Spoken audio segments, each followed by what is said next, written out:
مدینہ میں حضور صلی اللہ علیہ وسلم کا انتظار۔ جب مدینہ طیبہ کے لوگوں کو یہ معلوم ہوا کہ رسول اللہ صلی اللہ علیہ وسلم مکہ سے ہجرت کر کے مدینہ تشریف لا رہے ہیں تو ان کی خوشی کی انتہا نہ رہی۔ بچے بچیاں اپنے کوٹھوں اور چھتوں پر بیٹھ کر حضور صلی اللہ علیہ وسلم کے آنے کی خوشی میں ترانے گاتی تھیں۔ روزانہ جوان بڑے بوڑھے شہر سے باہر نکل کر دوپہر تک آپ صلی اللہ علیہ وسلم کی تشریف آوری کا انتظار کرتے تھے۔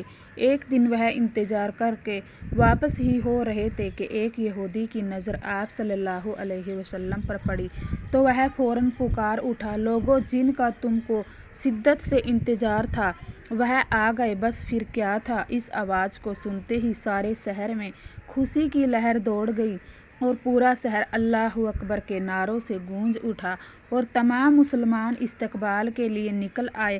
انصار ہر طرف سے جوک در جوک آئے اور محبت و عقیدت کے ساتھ سلام عرض کرتے تھے، خوش آمدید کہتے تھے۔ تقریباً 500 انصاریوں نے حضور صلی اللہ علیہ وسلم کا استقبال کیا۔ السلام علیکم ورحمۃ اللہ وبرکاتہ۔